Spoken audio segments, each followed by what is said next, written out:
আসসালামু আলাইকুম, সবাই কেমন আছেন? আশা করি ভালো আছেন। আজকেও নিয়ে আসলাম আপনাদের জন্য নতুন একটা রেসিপি। আর এই রেসিপিটা আমাদের ঘরে অনেক প্রিয় পছন্দ। এই যে গরুর তিল্লি, এই তিল্লিটা আমি এখন ধুয়ে পরিষ্কার করে নিলাম। তো এখন গরম পানি দিয়ে একটু ধুয়ে নেব। গরম পানি দিয়ে ধুয়ে পরিষ্কার করে এটা প্রায় ঘন্টাখানে সেদ্ধ করবো। 1 ঘন্টা সেদ্ধ করবে। 1 ঘন্টা সেদ্ধ করলে পুরাই এটা একদম নরম হয়ে যাবে।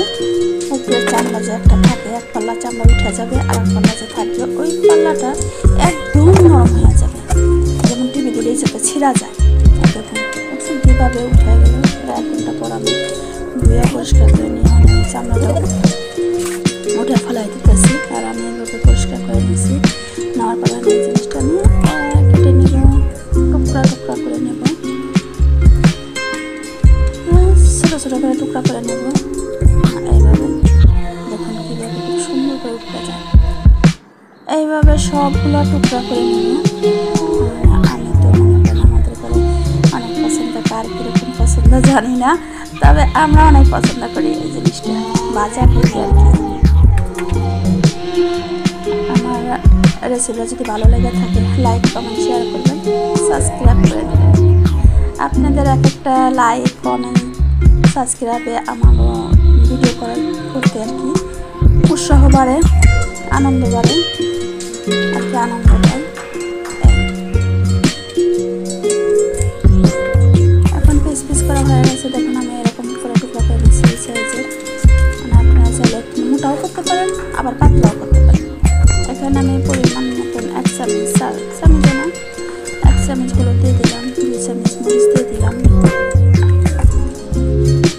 তো সবগুলো মশলা উপকরণ আমি সব এখানে দিয়ে দিব, আলাদাভাবে দিয়ে মাইকে। তারপরে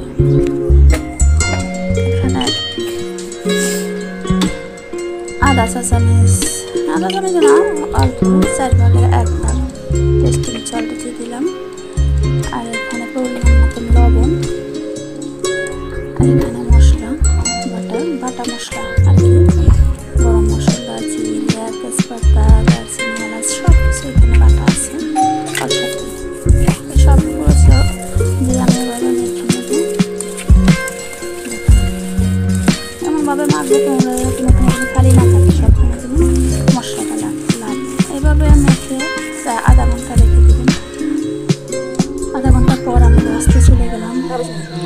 তেল দিয়ে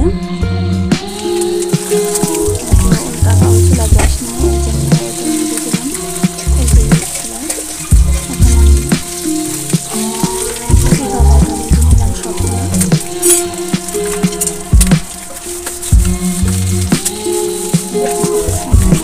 ভাজা হচ্ছে, এখন কম আগুন লাগে এই জন্য এই চুলায় দিয়ে দিলাম।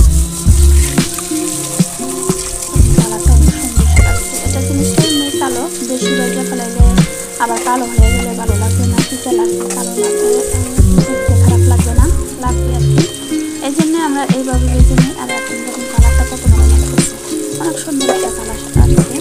এখানে আমি পেঁয়াজগুলো মশলা চুলাতে আর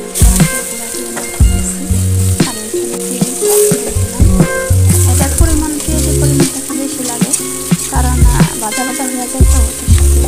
পানি একটু পানি দেবো না, পানি ছাড়াই আমি শুধু ভাজা ভাজা। এখানে আমি একটা আসলে মরিচ দিয়েছি, আর কোনো মশলাই দেবো না। ওই যে মশলা দিয়েছি ওই মশলাতে হয়ে যাবে ইনশাল্লাহ। আলহামদুলিল্লাহ অনেক সুন্দর হয়েছে ভাজাটা, কালারটাও সুন্দর। এইভাবে আপনারা লাল ভাজা করে দেবেন। লাল ভাজাটা গ্রান আসে, মজাও লাগে। তবে আমি এইভাবে ভেজে নিয়েছি।